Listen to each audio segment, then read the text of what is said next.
Parce que ce n'est pas juste une polémique en ligne. Le contenu rapporte qu'il a accusé Barack Obama de treason et qu'il a répété que « the 2020 election was stolen », en évoquant même des outils comme Hammer and Scorecard. Ce sont des termes cités directement. Mais voici la partie que personne ne dit à voix haute. Quand une narration du passé revient avec autant de force, ce n'est jamais seulement du passé, c'est une bataille sur ce qui vient ensuite. Le transcript affirme aussi qu'au même moment, des agents fédéraux se sont rendus dans le comté de Fulton en lien avec des bulletins de 2020. Alors pose-toi la question, pourquoi cette intensité publique exactement au moment où des actions concrètes se déroulent en coulisses? Ce que montre le transcript ensuite, c'est que cette séquence n'est pas isolée. Elle s'inscrit dans un schéma plus large, un mélange de communication explosive et d'action institutionnelle. Le cœur de l'événement, c'est simple, mais lourd. Donald Trump répète publiquement que l'élection de 2020 aurait été stolen. Il relance des accusations très graves évoquant la CIA, la Chine et des outils supposés comme Hammer and Scorecard, selon les mots exacts du contenu. Mais voici le déclencheur cognitif. Pourquoi revenir là-dessus maintenant, avec autant d'intensité, alors que le pays est déjà plongé dans d'autres crises? Notice ce qui manque. Dans ce passage, aucune preuve détaillée n'est présentée. Ce sont des affirmations lancées dans un flux continu. Et maintenant, watch how fast this escalates. Le transcript rapporte qu'en parallèle, des agents fédéraux se déplacent vers Fulton County, où des bulletins de 2020 étaient stockés. Un journaliste cité décrit une « court-authorized activity » et des « box of ballots » récupérés. C'est là que l'histoire change de niveau. Quand les mots deviennent une tempête et que les institutions bougent physiquement, la frontière entre discours et action se brouille. Alors la vraie question n'est pas seulement « qu'est-ce qui est dit », la vraie question est « qu'est-ce que tout cela prépare » dans les semaines qui viennent. À ce stade, le transcript montre que la communication ne se limite pas à l'élection. Elle s'étend à des accusations visant des individus et des groupes. Par exemple, il est rapporté que Trump a reposté un message qualifiant un individu nommé Alex Prey de domestic terrorist. Ce terme apparaît explicitement dans le contenu. Mais voici la partie que personne ne dit à voix haute. Quand le langage politique commence à utiliser des étiquettes aussi lourdes dans l'espace public, cela façonne la manière dont des millions de personnes perçoivent la réalité. Notice what's missing. Dans le passage cité, il n'y a pas de procédure décrite, pas de contexte judiciaire détaillé, juste une désignation directe. Et maintenant, this is where the story flips. Le transcript décrit aussi un contraste. Trump aurait eu une conversation respectueuse avec le gouverneur Tim Walz, tout en publiant simultanément de nombreux messages critiques à son sujet. Cette contradiction est un signal puissant. Une double communication, apaisement officiel d'un côté, intensification numérique de l'autre.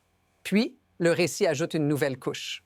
Il est question d'intervention médiatique impliquant Dr. Oz à Los Angeles, avec des propos rapportés sur des communautés spécifiques, notamment arméniennes. Mais voici pourquoi ce détail change tout. Lorsque la politique commence à s'appuyer sur des récits de suspicion collective, ce n'est plus seulement une campagne. C'est un mécanisme de division. Et si ce modèle se répète, quelle sera la prochaine cible dans cette escalade? Ensuite, le transcript empile des scènes qui donnent l'impression d'une accélération permanente. Trump évoque « more fraud in California » selon le contenu et relie ses accusations à des réseaux criminels supposés. Ces mots sont rapportés comme faisant partie de la narration publique. Mais voici la partie que personne ne dit à voix haute. Dans ce type de séquence, l'objectif n'est pas seulement de convaincre, c'est de saturer l'espace public, de créer un climat où tout devient suspect. Puis un détail précis surgit. Le transcript attribue à Trump une affirmation choquante. Probably close to 89% of Somalians are engaged in welfare fraud in Minnesota. Un chiffre concret cité dans le texte. Notice what they didn't deny. Dans ce passage, aucune correction ou nuance n'est rapportée. Le chiffre circule comme un choc brut. Et maintenant, watch how fast this escalates. Le gouverneur Tim Walz raconte un appel où Trump compare une opération dans le Minnesota à des actions menées in Venezuela. Walz dit qu'il trouvait « strange » de voir un parallèle entre une opération étrangère et une ville américaine. Quand un État américain est évoqué dans un vocabulaire d'intervention extérieure, la perception du pouvoir change. Alors la question devient simple. Si le langage se durcit, qu'est-ce qui arrive quand l'action suit la même trajectoire? Puis l'histoire se resserre autour d'un moment institutionnel clé, Fulton County. Le transcript cite un journaliste sur place. FBI official confirmed they are conducting court authorized activity. Une phrase administrative, mais la scène décrite est concrète. Il est rapporté qu'un large number of federal agents récupèrent des box of ballots dans un entrepôt où les bulletins de 2020 étaient stockés. Des camions, une opération visible. Mais voici pourquoi ce détail change tout. Quand une élection passée revient sous forme d'action présente, cela devient plus qu'un débat politique. Cela touche directement la confiance dans les institutions. Notice what's missing. Selon le transcript, les responsables locaux disent ne pas savoir où les bulletins seront emmenés. La commission du comté déclare « We don't know where the ballots are being taken ». Et maintenant, this is where the story flips. La même déclaration insiste « The 2020 election was fair. Every legal vote was counted ». Mais elle ajoute que la sécurité future des bulletins devient incertaine sous contrôle fédéral. Cette incertitude est le cœur de la mini-crise. Pas seulement ce qui se fait, mais le sentiment de perte de maîtrise locale. Puis, le transcript ajoute une couche politique. Fox News cite un sondage économique. Better 24 %, worse 39 %. Un chiffre précis montrant un malaise. Un autre sondage sur l'immigration, tout agressive, 59 %. Pression institutionnelle, pression médiatique, pression populaire, tout s'empile en même temps. Et la question reste suspendue. Que se passe-t-il si cette trajectoire continue? Maintenant, le transcript déplace le focus vers quelque chose de plus immédiat, la perception du public et l'impact sur la vie quotidienne. Parce que ce ne sont pas seulement des discours. Fox décrit des scenes in the street, des images qui circulent, des arrestations et une impression que certaines actions sont perçues comme gone too far. Mais voici la partie que personne ne dit à voix haute. Dans une démocratie, le point de rupture arrive souvent quand les gens ne réagissent plus aux slogans, mais aux scènes qu'ils voient. Le transcript rapporte que même ceux qui veulent une politique migratoire stricte n'aiment pas voir des personnes otherwise innocentes rounded up. Et maintenant, watch how fast this flips. Le récit passe aux chiffres. CNN rapporte une chute marquée de l'approbation de Trump chez les Latinos, down 28 points. Et sur la déportation, 34 points underwater. Des chiffres précis décrits comme un massive backlash. Quand un groupe électoral bascule aussi vite, ce n'est pas un détail. C'est un signal politique majeur. Puis le transcript ajoute une dimension humaine. Pour beaucoup de familles, ces débats ne sont pas abstraits. Ils touchent la sécurité, la stabilité, la peur de l'arbitraire. Et si cette sensation te semble familière, dis-le dans les commentaires. Parce que ce moment n'est pas seulement une crise politique, c'est une crise de confiance. Alors la question devient, quand l'opinion change, quelle sera la prochaine manœuvre pour reprendre le contrôle? À ce stade, le transcript révèle quelque chose de plus profond qu'une série d'événements, un système de communication et de pouvoir en mouvement, parce que le schéma est clair. D'un côté, une saturation numérique, hundreds of posts, des accusations de treason, des récits d'élections volées, de l'autre, des opérations institutionnelles concrètes comme Fulton County. Mais voici la partie que personne ne dit à voix haute. Ce mélange crée un environnement où tout devient urgence, où chaque jour semble être un tournant.